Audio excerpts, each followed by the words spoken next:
Hi, I'd like to tell you about an exciting new cancer vaccine program that's about to begin in Perth. What makes it exciting is that for the first time, this cancer vaccine will be able to force the immune system to actually attack the mutations in the cancer.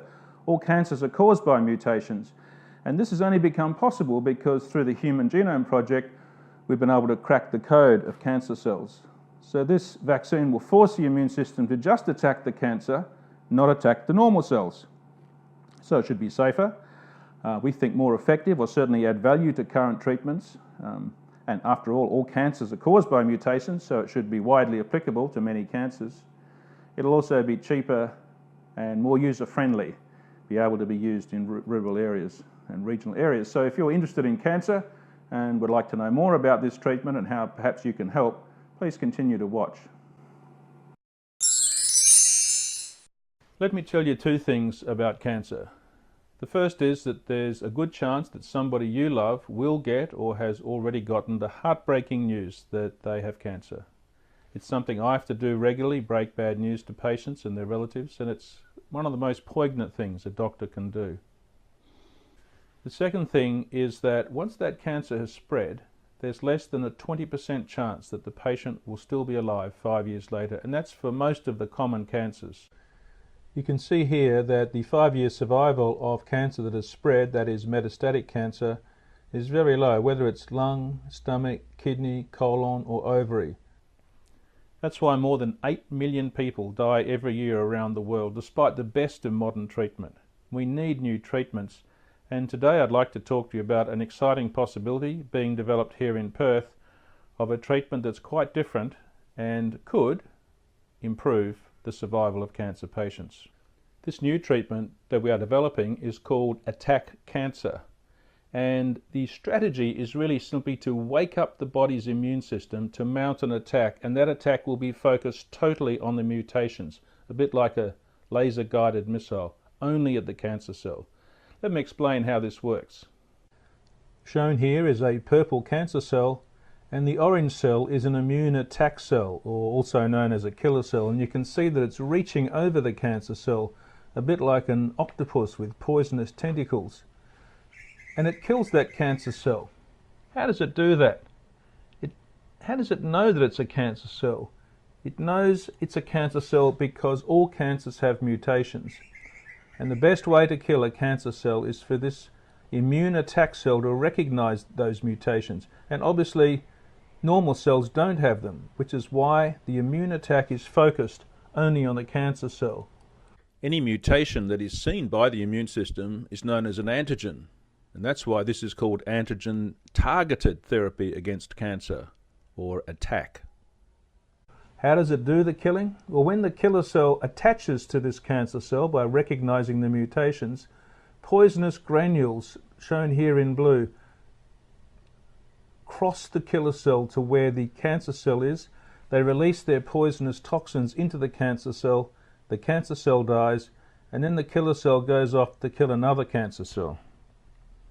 One reason that we have some confidence in these immune attack or killer cells, shown here in red, is that they do search for viruses and destroy them and keep us healthy, and that should also be the same process whereby they search for tumour cells and destroy them, as shown here.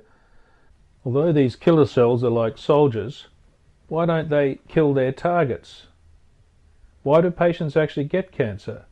Well, the answer is that the soldiers are asleep, and the job of the ATTAC vaccine is to wake those soldiers up and turn them into strong, effective killers to attack cancer. In some ways, the notion of getting the immune system to attack the mutations in cancer cells is kind of obvious. Hey,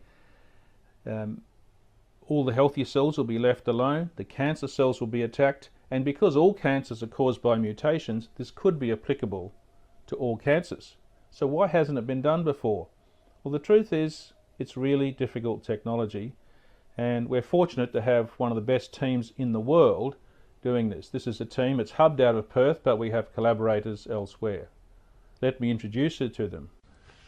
Our team of professors includes top oncologists, scientists and others in Perth, particularly at the University of Western Australia and Murdoch University, as well as top scientists from the Queensland Institute of Medical Research and down in Melbourne from Monash University. Our key international collaborators include professors from Canada, United States, the Netherlands and Singapore. It's a terrific team with tons of citations, awards and published papers. You get a sense of the quality of the team if you think of all medical journals a bit like Mount Everest, and at the very tippy top, the Nature journals are in the top 0.1%. And just one Nature article in a lifetime is uncommon amongst scientists. They dream of having such. The ATTAC team has 64 such articles already. Not only do we have a great team, but we have access to unprecedented technological capabilities through our collaborators to be able to identify the correct mutations and make the right vaccine. And importantly, our team has also pioneered a lot of world-first clinical cancer immunotherapy trials, at least a dozen, and another very important point, we have already received approval to begin to use this vaccine in people. A major hurdle has already been overcome. We're ready to start. There are several other groups around the world trying this, several universities and 2 biotech companies, but a combination of our 25-year experience in this field and our world-leading team, plus some ideas that are different to those other groups, we think puts us ahead, or certainly puts us in a different place. And we think our vaccine could be better, with less side effects, cheaper and more user-friendly than any other immunotherapy treatment for cancer so far. Let me explain that. The ATTAC treatment of cancer could well be better than other immune treatments because it actually wakes up immune attack cells, but it's probably also going to be safer because it leaves normal cells alone. And you'll recall our discussion that the immune attack cell, or the killer cell, only attacks cells that have the mutations, and that's only the cancer cells, not the normal cells. Our therapy will be much safer than current immunotherapies, which, although they unleash an immune attack on cancer cells in about 20% of patients, also unleash an immune attack on normal cells, causing toxicity. It should also be cheaper, costing less than 20% of the current immunotherapies. And this is becoming really important because the public is concerned that it's hugely expensive to give immunotherapy to cancer, even though it can be life-saving. ATTAC therapy is also easier to administer. It's just an injection into the skin, so it's more user-friendly. Patients don't have to have treatment in large centres, but they will be able to have treatment much closer to home. If you think about our near neighbours, such as China, the cancer would be removed and the cells, or the DNA information, would be sent down to Australia to our ATTAC Genomics and Proteomics Centre. A vaccine would be prepared and the patients in China would then receive the vaccine as an outpatient. So it's very user-friendly and provides much more equity of access around Australia and also around the world. It'll cost us about $3 million a year for 4 years to undertake this trial properly in Australia. And that's because of the cost of the vaccine and also the cost of the sequencing and protein technology.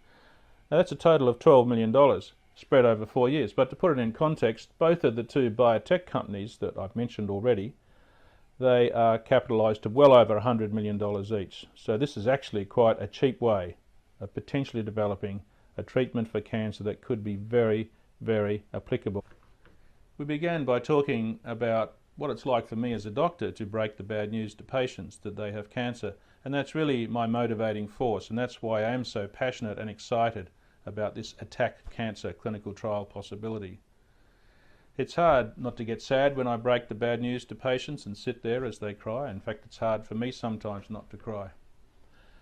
It's also hard not to be a little bit angry at all those little mutations in the cancer that are causing the patient to actually get cancer and for it to spread. And it's a little bit frustrating for me knowing that in the lab we have this potential treatment that at least might give them a chance. I mentioned that we've been doing this sort of work for 25 years, so have a lot of experience, but it's kind of obvious to attack the mutations, so why has it taken so long?